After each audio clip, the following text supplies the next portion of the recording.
exercer, pratiquer le pardon. Le pardon déjà dans notre foyer, dans notre maison, mais le pardon aussi entre frères et sœurs, dans les églises. Parce qu'aujourd'hui, trop de rancune, trop de calomnie, trop de médisance, trop de paroles inutiles, trop de méchanceté, je dirais même dans beaucoup d'églises. Et le Seigneur ne veut pas de cela.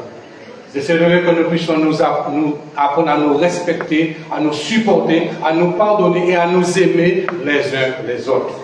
Dieu veut que nous soyons en paix les uns avec les autres. Nous prenons la parole de Dieu dans la Genèse, chapitre 18, verset 22.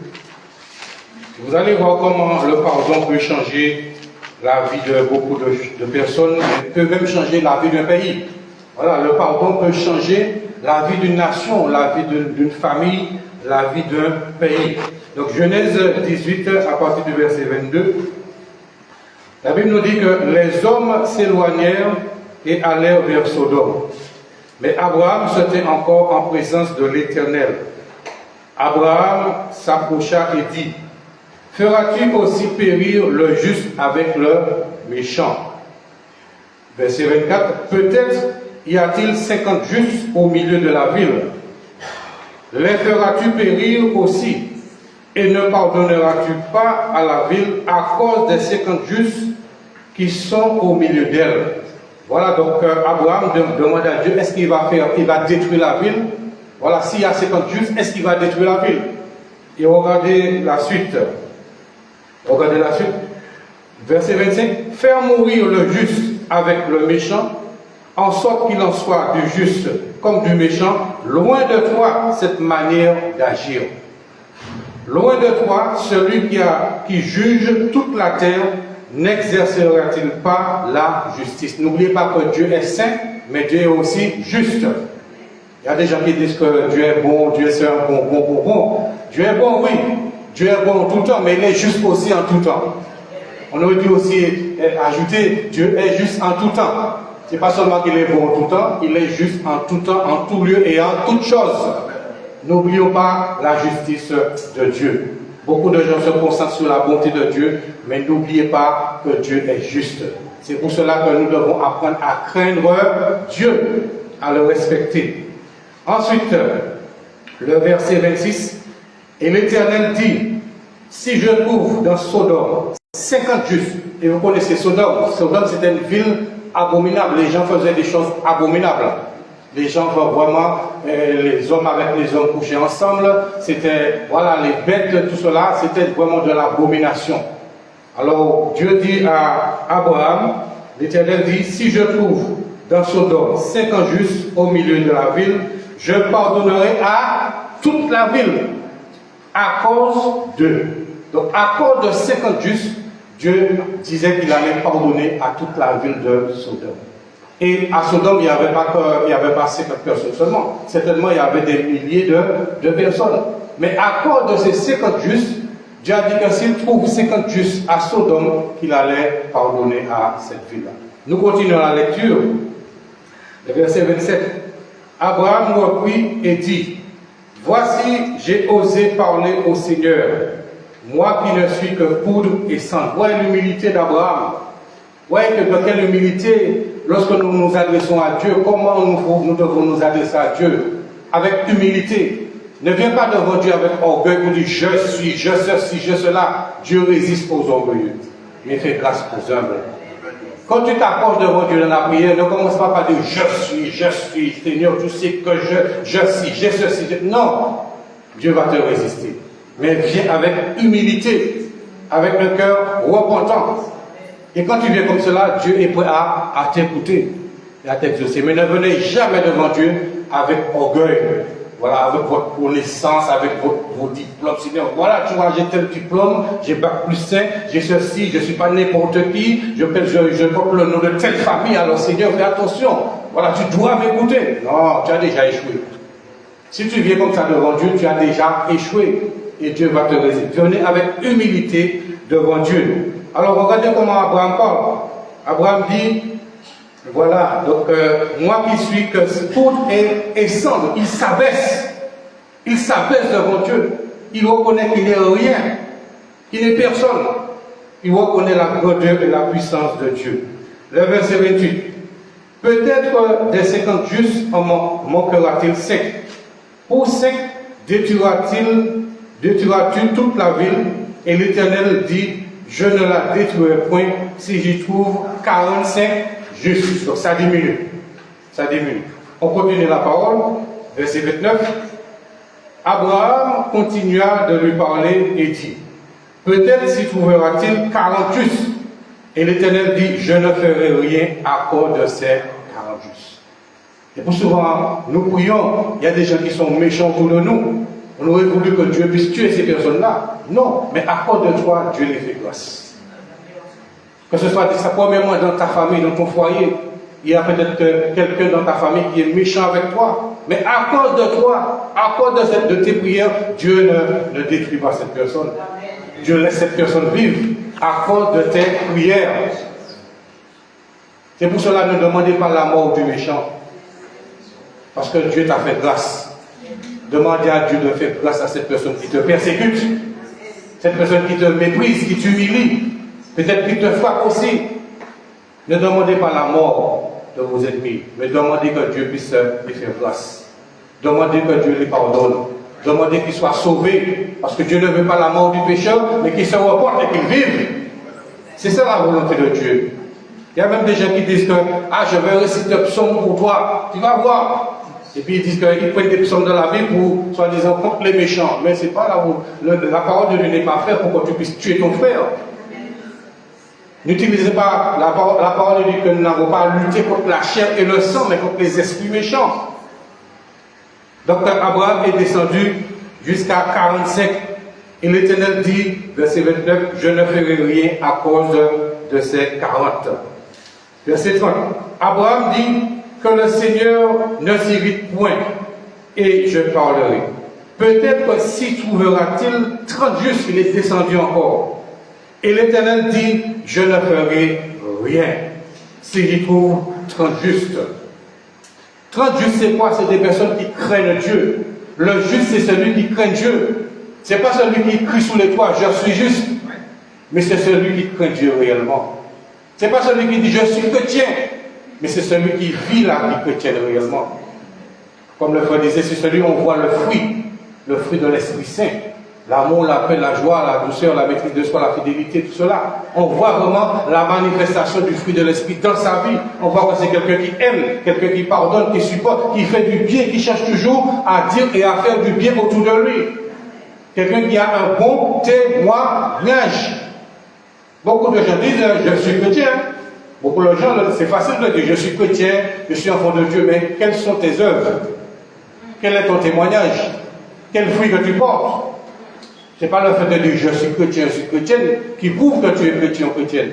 Mais quel fruit que tu portes? Donc le juste, c'est celui qui craint Dieu et qui fait sa volonté. Ensuite, le verset 31, Abraham dit, voici j'ai osé parler au Seigneur, peut-être s'y trouvera-t-il 20 justes. Il est descendu à 20.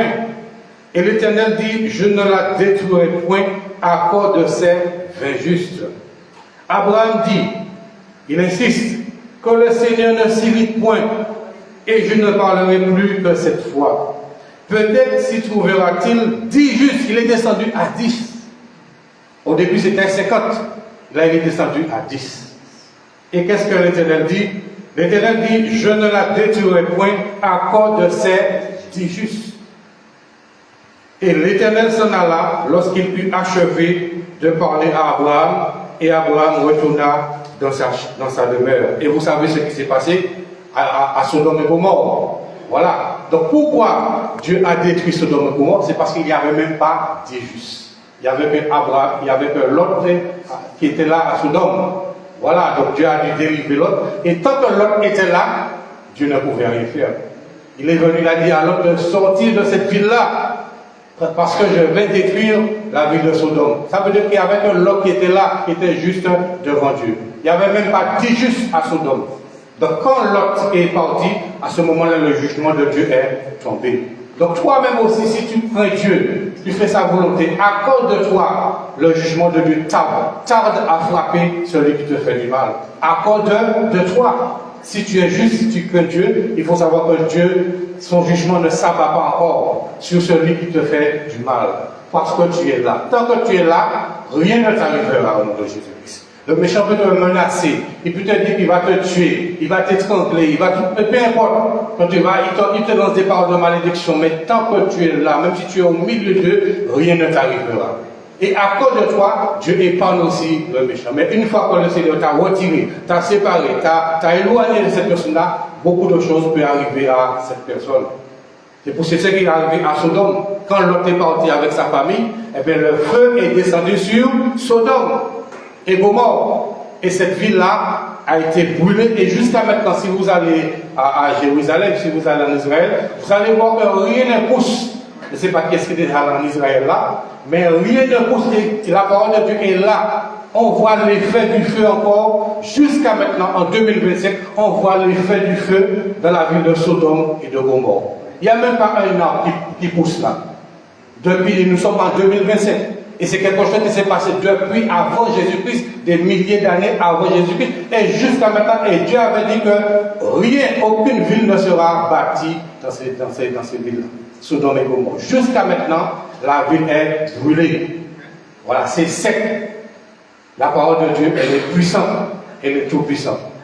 D'accord? C'est pour cela que peu importe les gens qui te menacent, que ce soit dans ton foyer, je ne sais pas si c'est ta femme, ton mari, ton fils, ta fille, qui te menace, peu importe le méchant qu'il y a dans ton foyer, dans ta famille, il faut savoir qu'à cause de tes prières, Dieu les épargne. Si tu ne priais pas pour cette personne-là, il y a longtemps que cette personne-là a disparu. Et oui, il y a des parents qui souffrent à cause de leur fils, à cause de leur fille. Et tu vois, tu te tiens devant Dieu, tu pries, tu Seigneur, parce que tu sens toi-même que si tu ne pries pas, quelque chose va lui arriver. Voilà, tu sens qu'en toi-même, tu ressens que si je ne prie pas pour mon fils, pour ma fille, pour ma femme, pour mon mari, à cause de ce qu'il me fait, à cause de ce qu'il m'a fait, il m'a dit, si je ne prie pas, si je n'intercède pas pour lui, pour elle, le malheur, quelque chose de mauvais peut lui arriver. Mais à cause de tes prières, Dieu lui fait grâce. Dieu l'épargne. À cause de tes prières, parce que Dieu voit que tu pries à lui. Peut-être que tu as même déjà pleuré pour ça, pour cette situation. Seigneur, quand est-ce que tu vas me délivrer? Tu vois que tu fais semblant de sourire. Tu vas aller partout, les gens croient que tu es bien habillé, tout ça, mais tu sais, en toi-même, tu souffres. Tu sais de quoi tu souffres. Tu as beau cacher aux hommes, mais Dieu voit ta souffrance. Dieu voit ce que tu subis.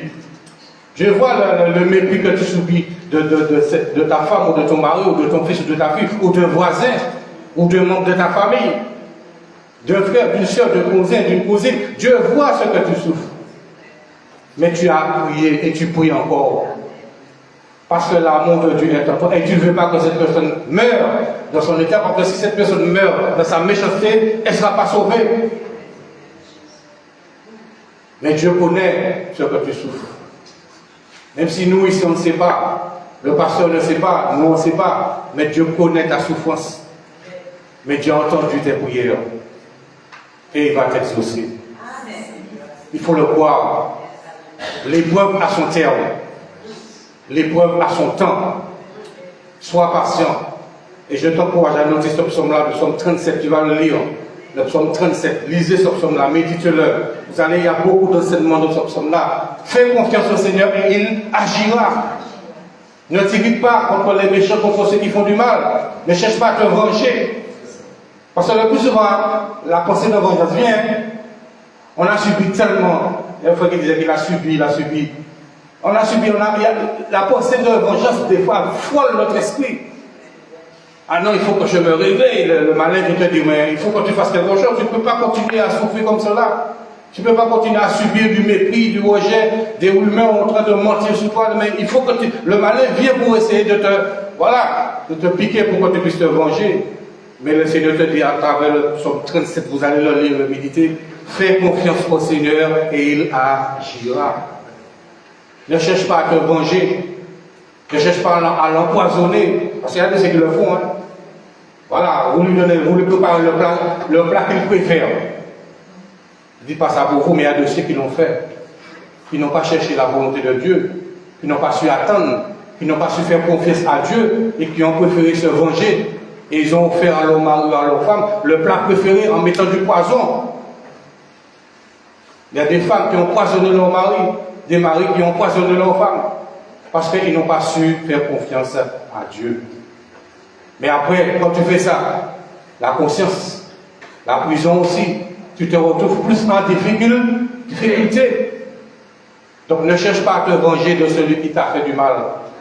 Dieu connaît ce que tu as subi dans ton enfance, dans ta jeunesse, de ton père, peut-être de ton oncle, d'une personne de la famille, de ton frère. Dieu sait ce que tu as subi. Peut-être que tu l'as dit à personne, mais Dieu connaît ton secret. Et peut-être que jusqu'à maintenant, tu as du mal à pardonner à cette personne-là qui t'a fait du mal. Mais Dieu, à travers sa parole ce matin, il va t'encourager à pardonner. Il va t'encourager à te libérer. Parce que tant que tu gardes encore cela en toi, cela t'empêche d'avancer. Cela t'empêche de grandir spirituellement. Cela t'empêche d'être épanoui, d'avoir de la joie. Tu fais semblant de sourire, mais au fond de toi, il y a des gens, vous savez, qui sourient sur leur visage. C'est facile, hein, on fait sourire. Et ce n'est pas parce que ta bouche sourit que ton cœur sourit. Tu peux avoir le sourire aux lèvres et puis la tristesse dans le cœur. Le plus souvent, le sourire cache la tristesse. Le sourire cache les souffrances qui sont intérieures. Et des moments, ça te fait souffrir tellement de moments où tu pleures. Tu as une explosion de pleurs qui vient, mais les gens ne voient pas. Il y a des gens qui pleurent en secret. Dans ce matin, Dieu va te consoler au nom de Jésus. Donc Dieu peut épargner un pays, un village, une famille, même une église, même un foyer, à cause de celui qui prie dans ce lieu-là. À cause du juste, de celui qui craint Dieu, de celui qui fait sa volonté. Donc à cause de toi, Dieu peut épargner celui qui t'a fait souffrir et qui te fait souffrir encore. Sois patient et Dieu agira. On va dans 2 Chroniques 7, 2 Chroniques chapitre 7, verset 13. Certains d'entre vous connaissent ce passage. 2 Chroniques chapitre 7, à partir du verset 13. La Bible nous dit, quand je fermerai, donc c'est Dieu qui parle, l'Éternel, quand je fermerai le ciel et qu'il n'y aura point de pluie, quand j'ordonnerai aux sauterelles de consumer le pays, quand j'enverrai la peste parmi mon peuple, la Bible dit parmi mon peuple. Donc Dieu aussi fait cela. Dieu aussi fait cela. Lorsqu'il y a désobéissance, lorsqu'il y a incrédulité, lorsqu'il y a rébellion, Dieu fait cela. Dieu ouvre le ciel, mais Dieu aussi peut fermer le ciel. Il a le pouvoir de le faire. Le plus souvent, il y a des gens qui enseignent que seulement Dieu ouvre les écluses des cieux. Oui, Dieu ouvre les écluses des cieux, mais Dieu aussi ferme aussi les écluses des cieux. Dieu ouvre des portes, mais Dieu ferme des portes aussi. Il faut arrêter de voir que Dieu ne fait qu'ouvrir comme si c'est un ouvreur de portes. Dieu n'est pas seulement celui qui ouvre, mais Dieu aussi celui qui ferme. Tout cela pour te sauver. Peut-être que tu veux t'engager dans une voie, Dieu voit que cette voie va te perdre. Dieu voit que cette voie va t'éloigner de lui. Il ferme cette porte-là. Et le plus souvent, nous sommes têtus. Nous voulons aller là. Dieu te dit non, et Dieu voit qu'il y a un danger là qui t'attend. Il y a un piège là qui t'attend, mais tu es têtu. Tu veux aller, tu veux foncer. Et Dieu a créé toutes sortes de situations pour s'opposer à cela. Et il ferme la porte. Quand Dieu ferme une porte, ne cherche pas à l'ouvrir toi-même. Tu ne peux pas. Tu vas venir même de ceux qui vont payer quelqu'un pour que la porte puisse s'ouvrir. Quand Dieu a fermé, il a fermé. Ne t'oppose pas à la volonté de Dieu. Ne te mets pas à combattre Dieu. Qui est-ce qui va gagner? C'est toi qui vas gagner?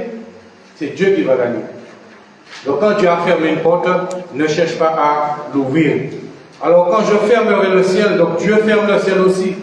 Quand il n'y aura point de pluie, et quand Dieu ferme le ciel, il n'y a point de pluie. Et puis souvent, on veut vivre comme on veut, et puis on croit que Dieu va nous bénir quand même. Non. La bénédiction a aussi ses conditions. Si tu obéis, tu seras béni. Mais si tu n'obéis pas, quel genre de bénédiction que tu peux attendre?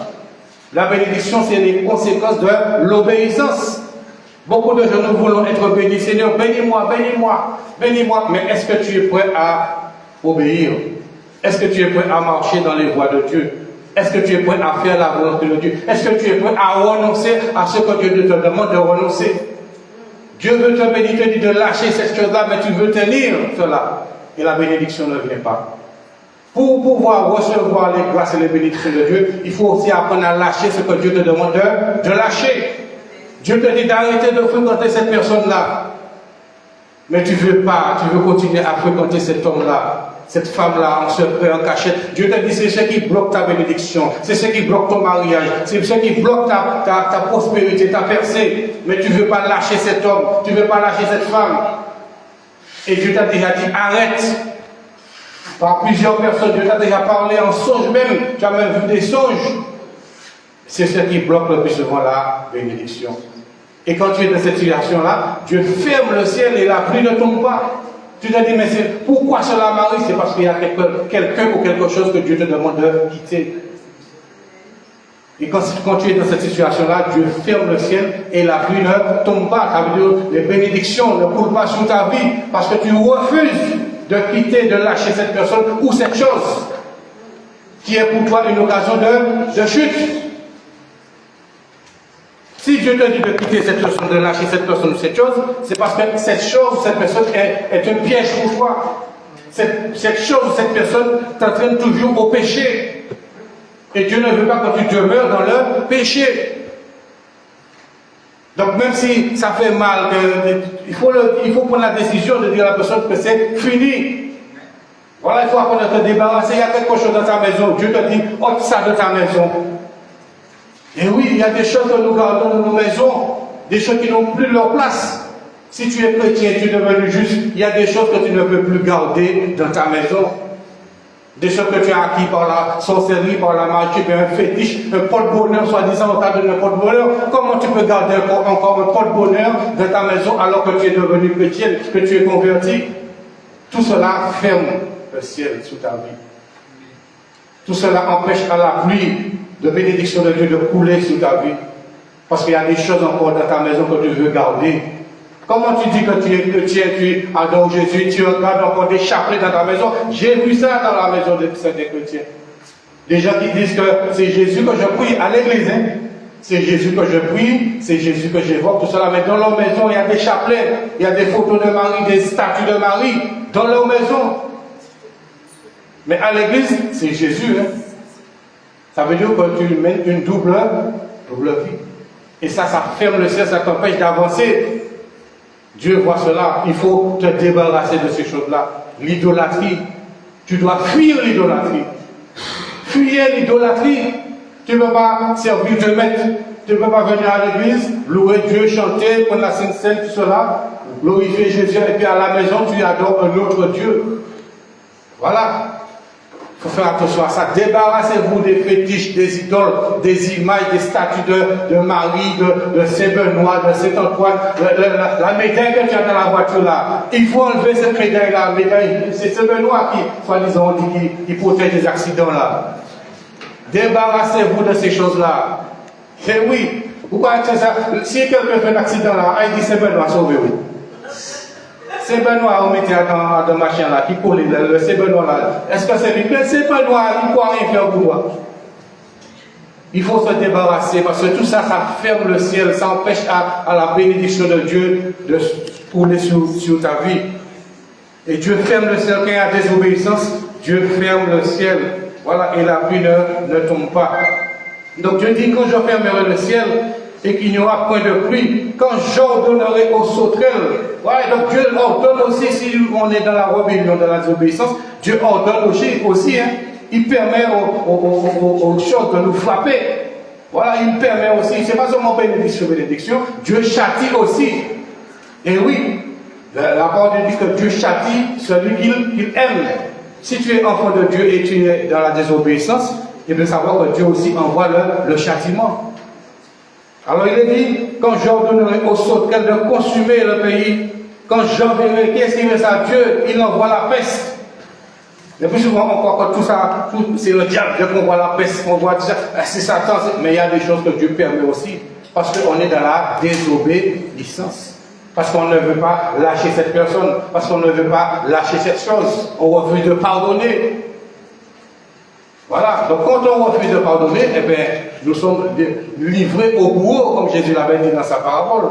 Celui qui refuse de pardonner est livré au bourreau, ça veut dire livré aux esprits. Dieu donne à l'esprit la permission de te frapper parce qu'on ne peut pas attendre, on ne peut pas goûter. Alors Dieu donne à l'esprit impur, l'esprit méchant de te frapper. C'est pour cela qu'il faut faire attention. Alors il dit, si mon peuple, verset 13, quand je fermerai le ciel et qu'il n'y aura point de pluie, quand j'ordonnerai aux sauterelles de consumer le pays, quand j'enverrai la peste parmi mon peuple, verset 14. Si mon peuple, sur qui est invoqué mon nom, nous sommes le peuple de Dieu. Qui est-ce qui fait partie du peuple de Dieu? Lève ta main. Moi, je fais partie du peuple de Dieu. Voilà. Donc, si tu fais partie du peuple de Dieu, tu es enfant de Dieu, tu as donné ta vie à Jésus. Voilà, tu as reçu Jésus, tu es passé par les eaux du baptême, tu as été baptisé du Saint-Esprit, le Saint-Esprit habite en toi, il est avec toi, tu es enfant de Dieu. Tu fais partie de l'église que Jésus-Christ bâtit. Ne dis même pas que tu fais partie d'une dénomination, parce qu'on peut faire partie d'une dénomination sans faire partie de l'église que Jésus bâtit. Il y a beaucoup de gens qui ont une carte de membre. Ah, je suis de l'église de ceci, l'église de cela, mais ils ne sont pas de l'église de Christ. Ils sont hors de l'église que Jésus-Christ bâtit. Ils ne font pas partie de l'église que Jésus-Christ lui-même est le chef. Donc le fait de faire partie d'une dénomination, ce n'est pas ce qui fait de toi un chrétien. Ce n'est pas ce qui fait de toi un enfant de Dieu. Détrompez-vous. Ce n'est pas parce que tu as une carte de membre, je ne sais pas si on fait ça ici, mais il y a des églises, on te fait une carte de membre. Ce n'est pas un passeport pour le ciel. Une carte de membre, ce n'est pas un passeport pour le ciel. Ton passeport pour le ciel, c'est la présence de l'Esprit de Dieu en toi. C'est ta nouvelle naissance. C'est ça, être repenti, converti, baptisé d'eau du Saint-Esprit. C'est la présence de Jésus en toi. L'onction, la puissance et le Saint-Esprit dans ta vie qui fait de toi un enfant de Dieu. Celui qui n'a pas l'Esprit de Christ ne lui appartient pas. Tu peux avoir tout ce que tu veux, toute la connaissance. Si le Saint-Esprit n'est pas en toi, tu n'es pas enfant de Dieu, tu n'es pas sauvé. Tu es dans l'illusion du salut. Donc fais attention, sois sûr que tu as reçu le Saint-Esprit dans ta vie. Alors, je retourne à la parole, verset 14. Si mon peuple, sous qui est invoqué mon nom, donc lorsque nous sommes ici, c'est le nom de Jésus que nous invoquons.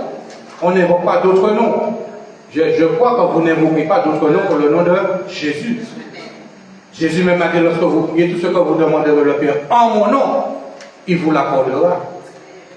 Donc c'est le nom de Jésus que nous devons invoquer lorsque nous prions. Si mon peuple, sous qui est invoqué mon nom, s'humilie, prie et cherche ma face, et s'il se détourne de ses mauvaises voies, je l'exaucerai des cieux, je lui pardonnerai son péché et je guérirai son pays. Donc pour que nous soyons pardonnés, déjà nous personnellement, il faut apprendre à s'humilier. Voilà. Si que tu veux être pardonné, apprends à t'humilier. Ne cherche pas à avoir raison. Pour dire c'est moi qui ai raison. Devant Dieu, personne n'a raison. C'est Dieu qui a raison. C'est sa parole qui a raison. Donc apprenons à nous humilier. Et aussi apprenons à prier. Pas seulement à l'église. Je disais ce matin, ne prions pas seulement dans la salle, mais en tout lieu, nous pouvons prier. Quand tu es dans ta chambre, dans ta voiture, où que tu sois, que ton esprit soit toujours en prière. S'humilie, reconnaître ton état, reconnaître là où tu es tombé, reconnaître ta faiblesse, ton imperfection. S'humilie, prie et cherche ma face. Chercher la face de Dieu, c'est quoi? C'est chercher sa parole, c'est lire sa parole. Chercher à connaître la volonté de Dieu. Chercher la face de Dieu, c'est pas aller dans un magasin pour demander une photo de Jésus. C'est pas ça, chercher la face de Dieu. Mais c'est chercher Dieu dans sa parole. Lisez la parole de Dieu, méditez-la chaque jour. Même si c'est un verset que vous lisez, ça va vous servir. D'accord? C'est important parce que ton cœur a besoin de cette parole-là pour vivre. Ton âme a besoin de la parole de Dieu pour vivre. Il y a même la Bible en audio, vous savez ça?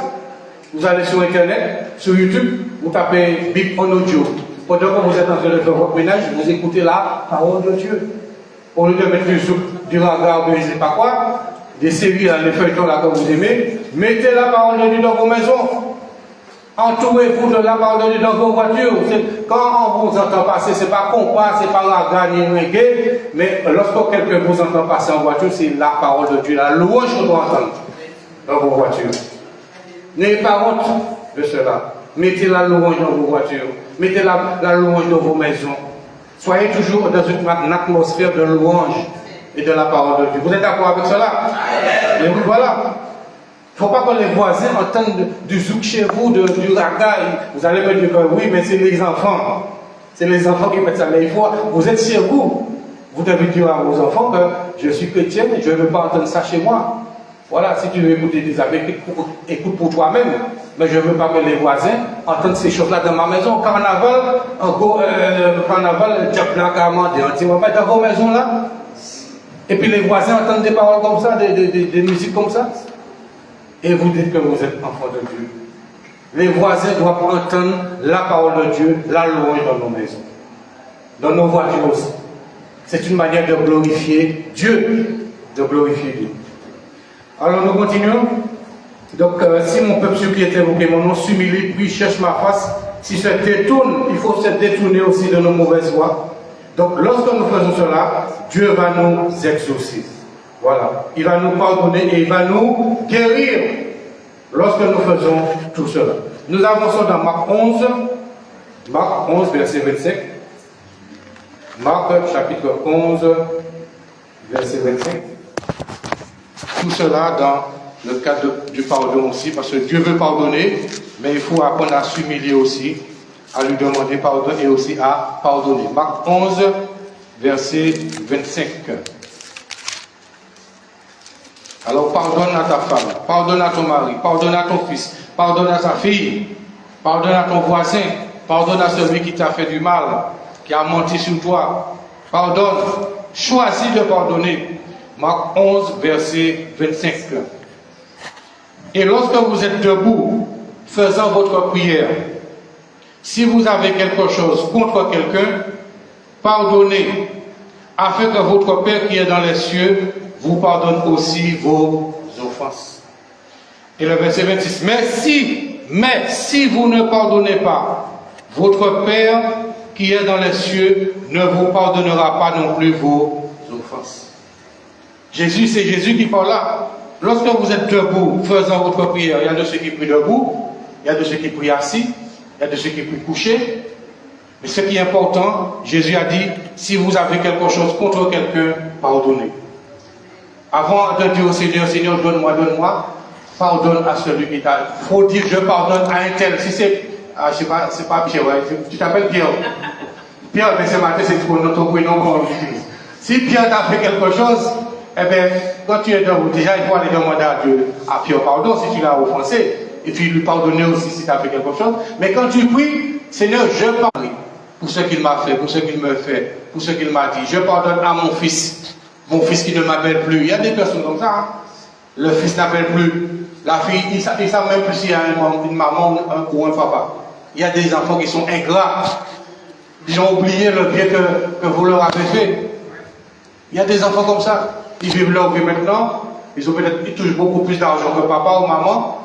Pour eux, ils n'ont pas besoin. Mais le jour où ils se trouvent dans le malheur, là, ils se souviennent qu'ils ont un papa ou qu'ils ont une maman. Mais sois toujours là pour ton fils ou pour ta fille. Voilà. Il ne faut même pas regarder à son ingratitude. Mais si ton fils ou ta fille revient vers toi, fais grâce. Parce que c'est ton fils. Parce que c'est ta fille qui est sortie de tes entrailles. Nos enfants doivent toujours trouver l'amour en nous. Peu importe ce qu'on a fait, ce qu'on a dit, ou ce qu'ils nous ont fait, ce qu'ils nous ont dit, nos enfants doivent toujours trouver cette bonté dans nos cœurs. Ne rejetons pas nos enfants. Ne rejetons pas nos enfants. Soyons toujours là pour eux, même s'ils nous ont fait du mal. Voilà. Et ne rejetons pas non plus nos parents aussi.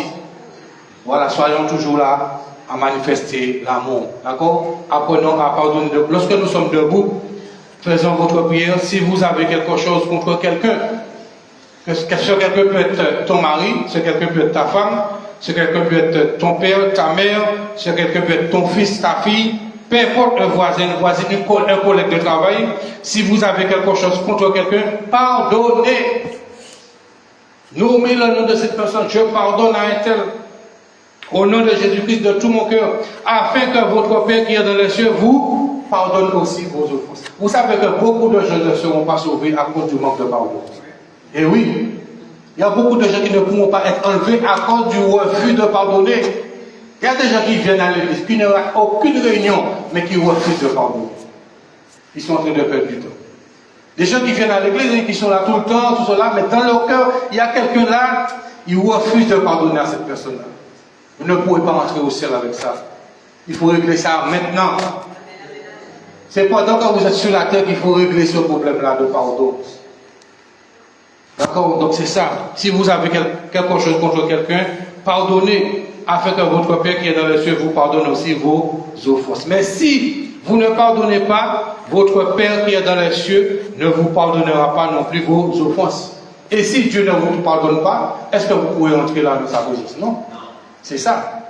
Vous pouvez faire toutes sortes de choses sur la terre, toutes sortes d'activités, toutes sortes de choses. Mais si vous ne pardonnez pas à celui qui vous a offensé, vous ne pouvez pas entrer dans le paradis. Au ciel, au jour de l'enlèvement, vous ne serez pas enlevés. Vous ne serez pas enlevés. Même si vous dites, Seigneur, mais j'étais toujours à l'église. Seigneur, j'étais toujours là. J'ai chanté, j'ai prêché, j'ai fait ceci. J'ai donné à manger aux pauvres, Seigneur. J'ai fait ceci, j'ai fait cela. Regarde, Seigneur, ce que j'ai fait. Jésus l'a dit beaucoup bien. J'ai même chassé les démons. Moi, j'ai prophétisé. Jésus l'a dit, hein. Jésus l'a dit, mais je ne t'ai pas connu parce que tu as refusé de pardonner.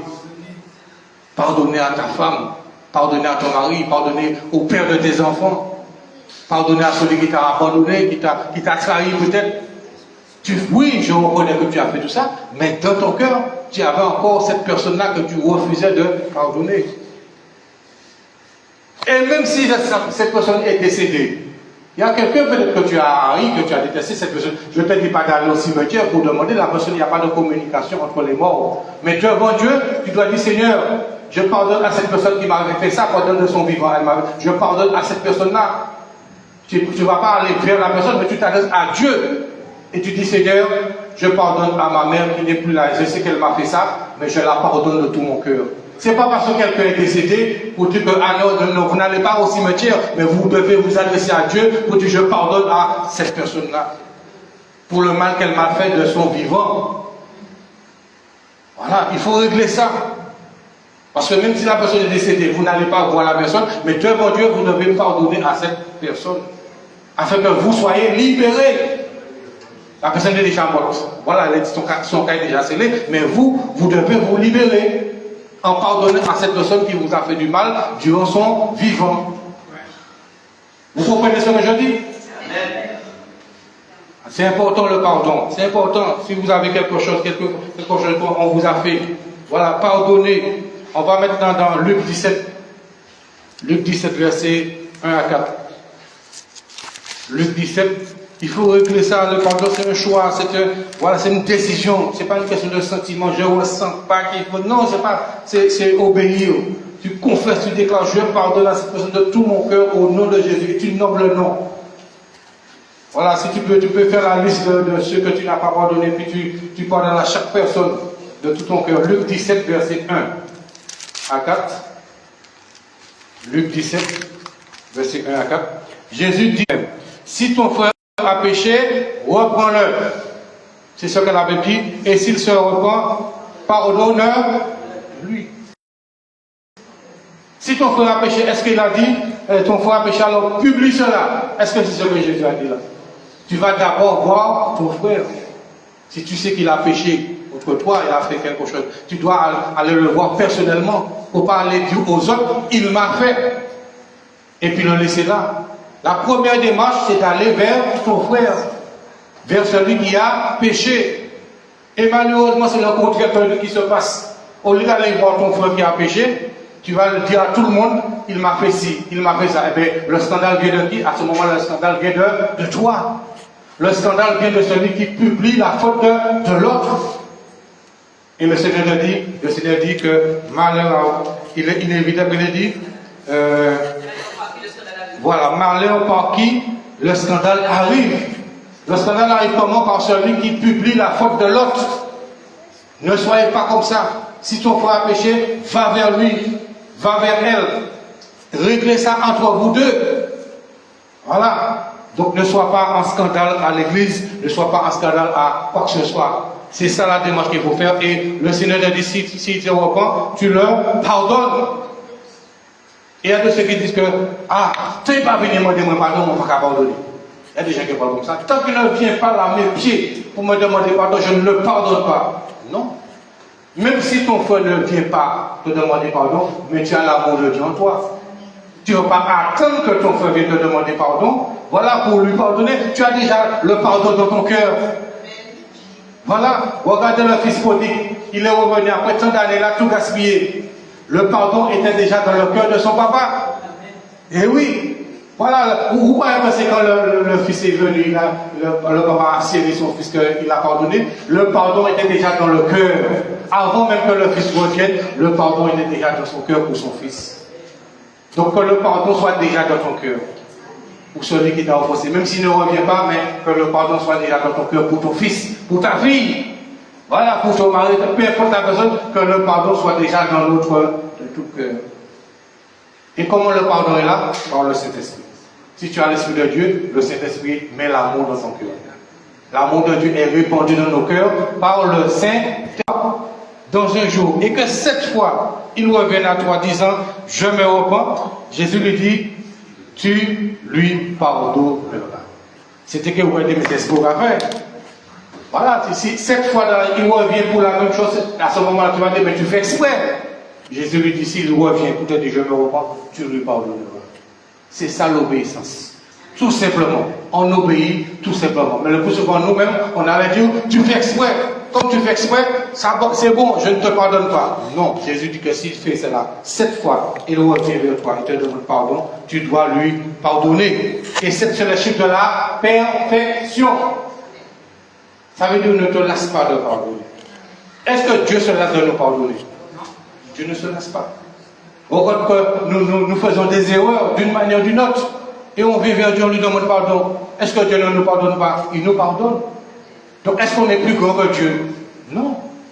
Donc si Dieu nous pardonne, nous aussi apprenons à pardonner aussi à ceux qui nous ont offensés. On va en avant-dernier verset, Éphésiens 4. Éphésiens 4, verset 31. Éphésiens 4, verset 31 et 32.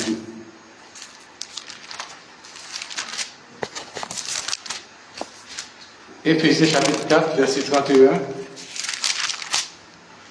Il dit que toute amertume, parce que le manque de pardon, voilà ce que le manque de pardon provoque. Lorsque vous ne pardonnez pas, voilà toutes ces choses qui viennent dans le cœur, lorsque vous refusez de pardonner. Et l'apôtre dit que cela disparaisse du milieu de vous. Lorsqu'on refuse de pardonner, eh bien, on donne accès à toutes ces choses-là. Et la Bible dit ne donnez pas accès au diable. Le diable ne vient pas seulement à cause de la colère, mais il vient aussi lorsqu'il y a un refus de pardonner. Le plus souvent, lorsqu'on prend le verset, la Bible dit, ah ouais, ne donnez pas accès au diable. On lit cela à la colère, mais ce n'est pas la colère seulement qui donne accès au diable. Le refus de pardonner donne accès aussi au diable. Et comment le diable vient? Il vient par toutes ces choses, par l'amertume. Vous voyez, quelqu'un qui ne pardonne pas, c'est quelqu'un qui est amer. Quand vous voyez quelqu'un d'amer, c'est qu'il y a un problème là. Oui. Le visage est amer, vous voyez toujours amer, la personne, il y a un problème de pardon. La méchanceté va se manifester. Vous allez chercher à vous venger. Vous allez chercher à faire du mal à la personne qui vous a offensé. Et surtout si c'est à votre fils qu'on a touché ou bien à votre fille. Il y a des gens qui, la méchanceté qui est là, qui vient, et puis qui vous pousse à faire ce qui est mal.